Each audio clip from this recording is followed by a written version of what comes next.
नमस्कार दोस्तों। तो आज हम जानेंगे जीके।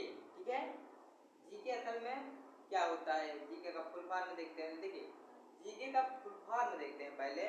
तो देखिए, जीके का फुल फॉर्म हमारा होता है जनरल नॉलेज। ठीक है ना, जीके का फुल फॉर्म होता है। और जीके का हिंदी में क्या नाम होता है? देखिए, जीके का हिंदी में नाम सामान्य ज्ञान होता है ना, यह रहता है। बहुत लोग जीके पढ़ते हैं लेकिन उनको उसका क्या कहते हैं, फुल फॉर्म ही नहीं पता रहता। तो इसलिए आज आप लोग जान लीजिएगा कि जीके का फुल फॉर्म क्या होता है, जनरल नॉलेज। ठीक है ना, याद रखिएगा।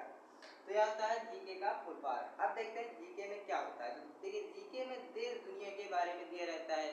जैसे जो प्रतियोगिताएं परीक्षाएं होती हैं, जो उनमें जो प्रश्न आते हैं वो जीके में रहते हैं। जैसे देश दुनिया के बारे में, इतिहास, भूगोल, नागरिक शास्त्र, यह सभी किताबों के या विषयों के जो प्रश्न रहते हैं इसमें मतलब प्रतियोगिताओं में छाट कर इसमें दिए जाते हैं। ठीक है, तो यह जीके हमारा कहलाता है।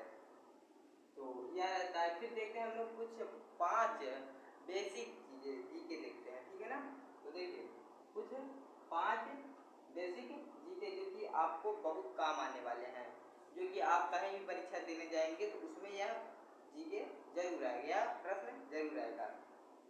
तो देखिए, जीके का देखते हैं दुनिया का सबसे बड़ा महासागर कौन सा है। ठीक है ना, इसमें क्या पूछा है, दुनिया का सबसे बड़ा महासागर कौन सा है। इसमें महासागर और महाद्वीप दो होते हैं ना, आप लोग महासागर महाद्वीप में दिमाग घूम जाता है।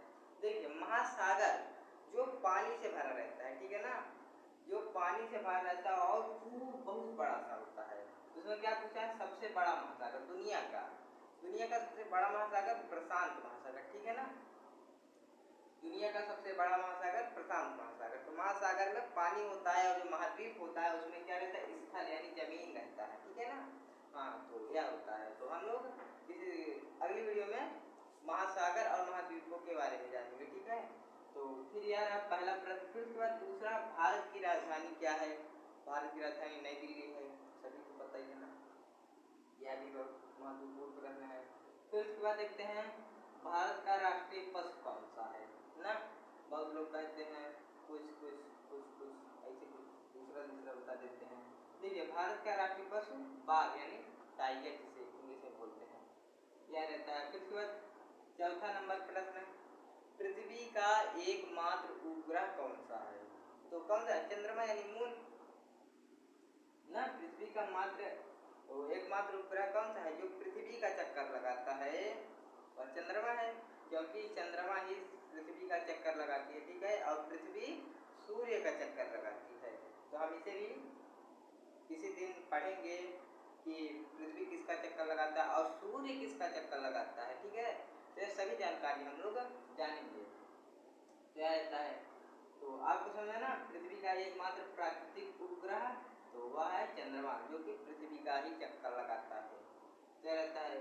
फिर उसके बाद विश्व का सबसे ऊंचा पर्वत कौन सा है। देखिए, विश्व का सबसे ऊंचा पर्वत ना, तो कौन सा होता है, माउंट एवरेस्ट, जो कि 8,849 मीटर होती है, सॉरी किलोमीटर होती है ना। कितना, 8,849 किलोमीटर, जो कि माउंट एवरेस्ट की ऊंचाई है।